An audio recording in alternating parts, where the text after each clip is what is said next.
warahmatullahi wabarakatuh dan salam Malaysia Madani. Hari ini slot khas bersama saya Wan Muhammad Afif bin Wan Abdul Aziz dalam rutin Al-Falah. Hari ini saya akan merangkumkan beberapa peristiwa yang telah berlaku di SMK Falahiyah sepanjang bulan Mei dan Jun. Pada tarikh 9 Mei 2026 pada hari Selasa, Majlis Pelancaran Kempen Anti Dadah dan Tingkah Laku Seksual yang telah dirasmikan oleh Tuan Haji Muhammad Rosli bin Idris, Pengetua SMK Falahiyah. Pada tarikh 17 Mei 2026 pada hari Ahad, SMK Falahiyah telah mengadakan sambutan Hari Guru bagi sesi 2026 yang bertemakan Jika Aku Bukan Seorang Guru. Pada tarikh 19 Mei 2026 pada hari Selasa, program amali sembelihan yang telah berlaku pada pukul 8 pagi hingga 1:30 petang yang bertempatkan di Padang Sekolah Menengah Kebangsaan Agama Falahiyah yang telah dianjurkan oleh Jabatan Pendidikan Islam SMK Falahiyah. Pada tarikh 21 Mei 2026 pada hari Khamis, Majlis Penyerahan Surat Kenaikan Grade KUP yang telah berlangsung pada pukul 7:30 pagi bertempatkan di bilik mesyuarat HGU. Terdapat 2 orang pelajar dari sekolah SMK Falahiyah telah berjaya mara ke peringkat MSSM bagi kejohanan memanah MSSM 2026 bawah 15 lelaki. Muhammad Firas Emir bin Muhammad Fauzi telah mara ke peringkat kebangsaan untuk mewakili Kelantan. Yang kedua, kejohanan badminton MSSM Kedah 2026. Seorang pelajar daripada sekolah kita iaitu Widat Arfa Nurdina telah mara ke peringkat kebangsaan mewakili Kelantan bagi kategori bawah 15 perempuan. Pada tarikh 8 Jun 2026 pada hari Isnin, pendaftaran pelajar baharu STPM semester 1 2026 bertempatkan di SMK Falahiyah.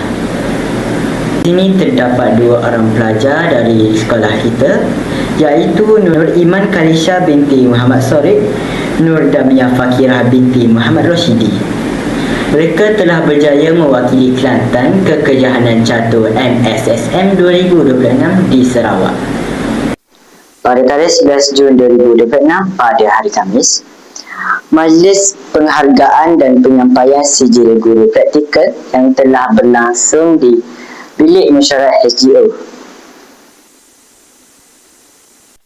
Pada tarikh yang sama juga, Majlis Persaraan Encik Zahari bin Hassan dan Puan Nur Ashikin binti Hasibi yang telah berlangsung di Dewan Haji Wan Adam pada pukul 12 tengah hari sehingga pukul 1.40 petang. Pada tarikh 13 Jun 2026 pada hari Ahad, lawatan Majlis Sukan Wilayah Persekutuan bagi program Santuni Madani 2026 dan penyerahan sumbangan peralatan sukan ke Sekolah Menengah Kebangsaan Agama Falahiyah pada pukul 2.30 petang hingga pukul 3.30 petang yang bertempatkan di bilik mesyuarat HGO.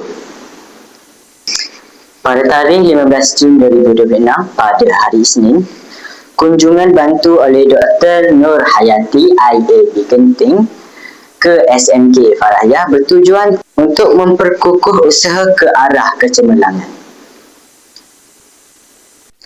Pada tarikh 18 Jun 2026 pada hari Khamis, program Dekor Muhabbah Calon SPM 2026 telah berlangsung di Dewan Haji Wan Adam SMK Falahiyah. Pada tarikh 21 Jun 2026 pada hari Ahad, Majlis Pengumuman Keputusan Sijil Tinggi Persekolahan Malaysia STPM 2025 telah berlangsung di SMK Falahiyah Baru Kelantan. Pada tarikh yang sama juga, penyampaian hadiah dan sijil pencapaian kurikulum peringkat MSSD dan MSSK pada pukul 7.30 pagi bertempat di dataran MRO SMK Falahiyah. Pada tarikh 24 Jun 2026 pada hari Rabu, telah berlangsungnya kejohanan bola sepak MSSI Tumpat bawah 18 tahun 2026 yang bertempatkan di venue Stadium SMK Mahmud Majidin. Pada tarikh yang sama juga, pada pukul 9 malam, program santuni anak-anak SPM dan STPM semester 2 2026 sempena kelas tambahan malam. Antara yang dijemput hadir YDP PIBG and YDP PIBG, Pengetua SMK Farahia, Setiausaha PIBG dan Bendahari PIBG. Itu sahaja daripada kami. Jangan lupa saksikan slot khas Bulletin Al-Falah di YouTube TV PSS My Falah Channel. Itu Jangan lupa saksikan slot khas Bulletin Al-Falah di YouTube TV PSS My Falah Channel. Assalamualaikum dan salam hormat.